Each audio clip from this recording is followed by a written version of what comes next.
Welcome to this 16B in my series of YouTube videos entitled Rishi Devra, The Fantasy and the Facts.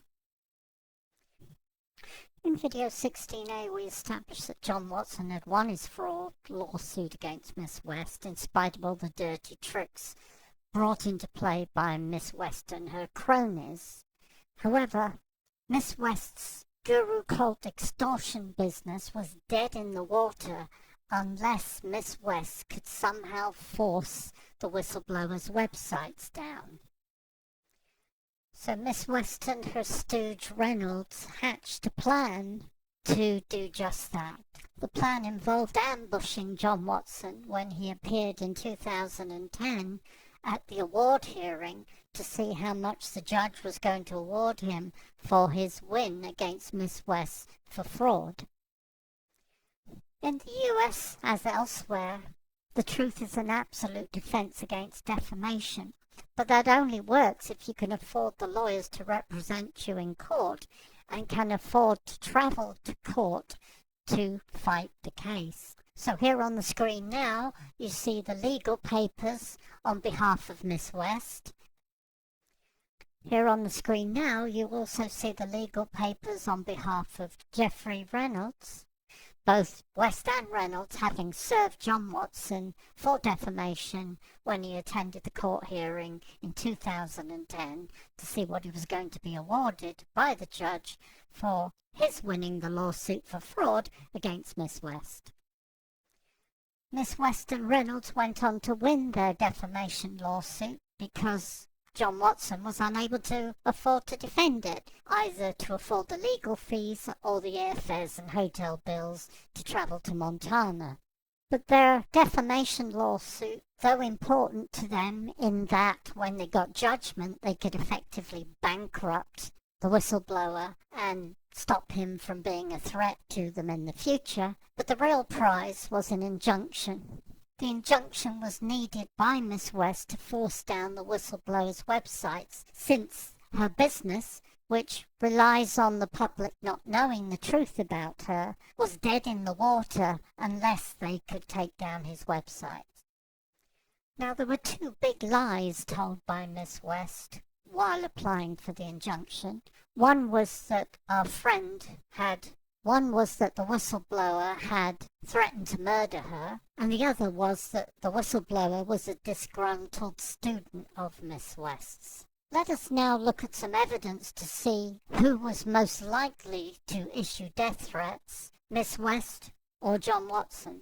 In the slide up on the screen, you see an excerpt from a statement that Carlida Finch, one of Miss West's employees, gave in respect of her working conditions while employed by Miss West. She refers to the fact that Devra West stated that she did not mind if she killed Pat that's Pat Cole, because as an enlightened being, she had no ego, so could spend her life in prison as easily as in a $6 million home. On the screen now are two slides. One is of Dr. Cole, who told the Whitefish pilot that Miss West threatened to blow her brains out with a loaded gun held to her head. Below that is a slide of Rebecca West, no relation to Devra West, one of Dr. Cole's best friend, who was a witness to the assault meted out by Devra West on Dr. Cole. Rebecca West herself was threatened with murder if she continued to support Dr. Cole and be a witness to Dr. Cole. Here is a very short excerpt from an email Rebecca West, Miss West's office manager in 2007, sent to the whistleblower John Watson on 7th of March 2007. As you can see at the beginning of the email, Rebecca refers to the fact that 30 employees have come and gone in quick order, and that she's trying to get the money from Miss West that she is owed. And yet, here is the first part of an email Devra Patton West sent to Rebecca West on the 5th of March 2007. In this slide, Miss West states in the second part of her letter to Rebecca West that as a master of sacred wisdom, she is therefore grateful for the perfection that is revealing itself around her. Well, if you regard 30 employees coming and going quickly as perfection, then I guess Miss West is right. Miss West then launches into the tried and tested method of manipulation, which is to refer to a previous life that she and Rebecca West were in, and how she was a good soldier then with the shield, and now she was bottling out. And then the point of the whole letter is the last little phrase in purple, which is Miss West saying, "It is a good day to die." At the top part of the slide, we see a photograph of Lisa Swidler and her gravestone. Lisa Swidler died suddenly and mysteriously a short time after leaving the cult. She left behind 2 small children under the age of 10. Below that, we see a photograph of Marion Cantwell. Marion was allegedly kidnapped by Miss West, held captive, and beaten until she agreed to give up most of the proceeds of the sale of her home to Miss West. Upon release, Marion was told that if she went to the police, she would be murdered. In this slide, we can see an excerpt of Jeffrey Reynolds' interview that he gave to the Big Fork Eagle on August 9th, 2007, and during a short conversation with the reporter, which he thought was off the record, Reynolds let it slip that the whistleblower, John Watson, will be dead within 12 months, or in jail for reacting to what Miss West was going to do to him and his family.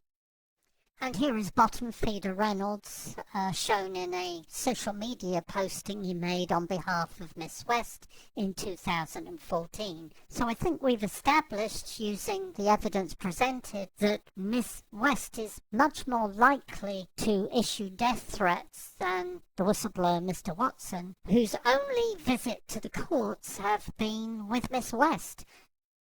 The other big lie told by Miss West when applying for the injunction was that Mr. Watson, the whistleblower, was a disgruntled student. Mr. Watson was never a student of Miss West, as can be established by the following documents.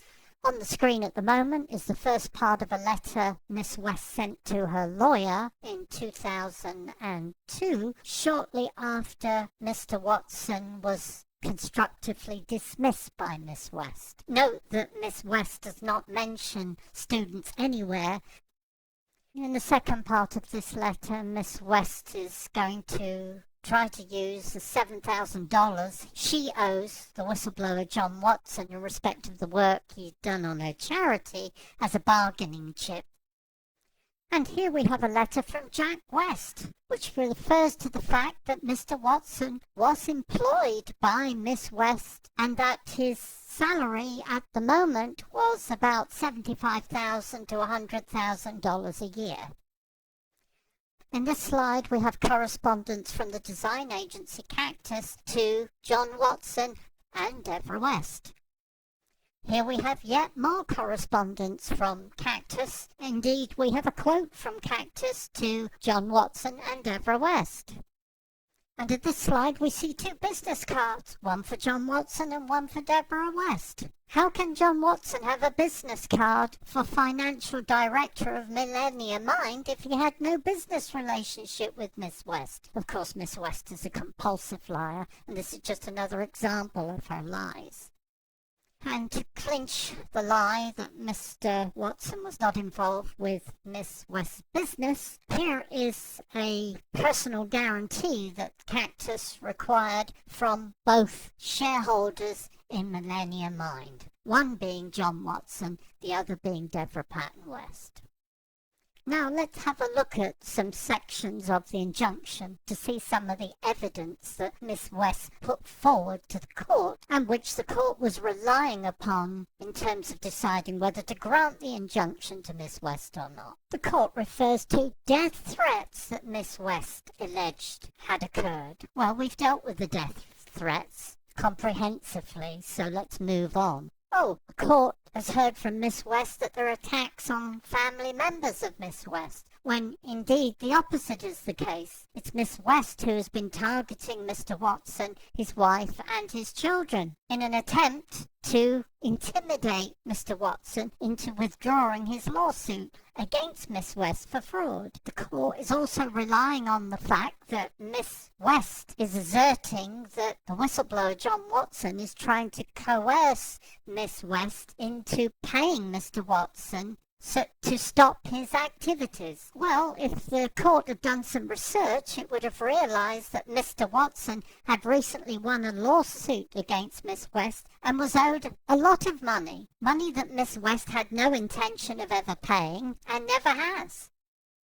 In another part of the evidence that the court was relying upon as to whether to grant the injunction or not, Miss West states that the defendant was a former student of Devra West and became disgruntled and believed that money was due to him. Yes, money was due to him. He was owed $7,000 in wages, and after winning the lawsuit, he was owed a lot more. But Miss West's lawyer was not going to tell the court that. Further down in the green section, the court, having heard from Miss West and her lawyer, states that there was no demonstrable reason to denigrate the plaintiff, Miss West, and those close to her. Well, apart from the lies, the false witnesses, the attempts by members of her cult to intimidate him, the character assassinations from her websites, the campaign of psychic attacks aimed at him and his family,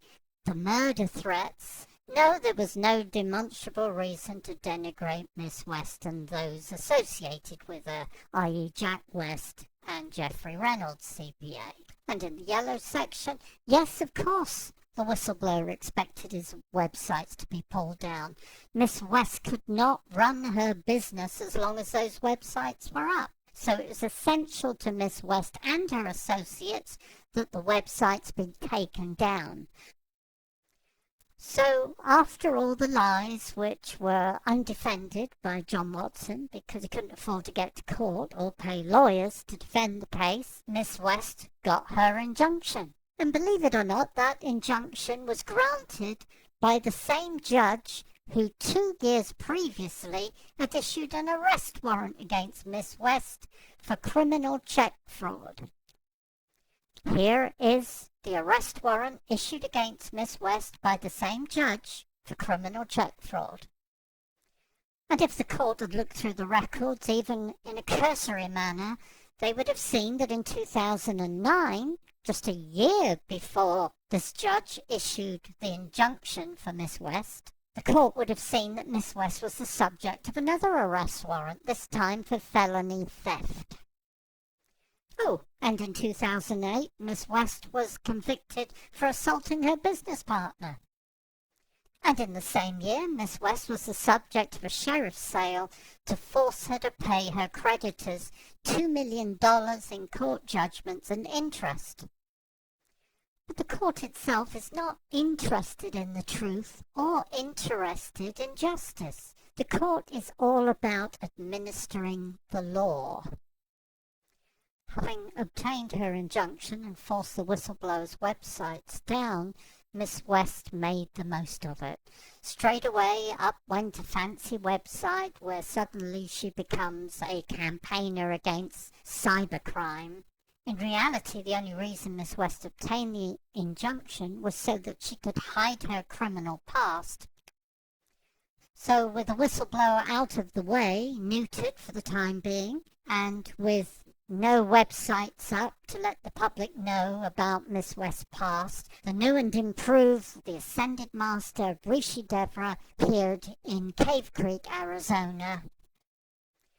Of course, not everyone thinks Miss West is a criminal or a dangerous psychopath. Take Mr. Reynolds, for instance. And let's not forget that, at the very least, Miss West's business is all about mail and wire fraud. So here is another senior member of her cult making an appeal from Miss West's website for funding for the divine feminine. Please be sure to like my website and please help me make it go viral.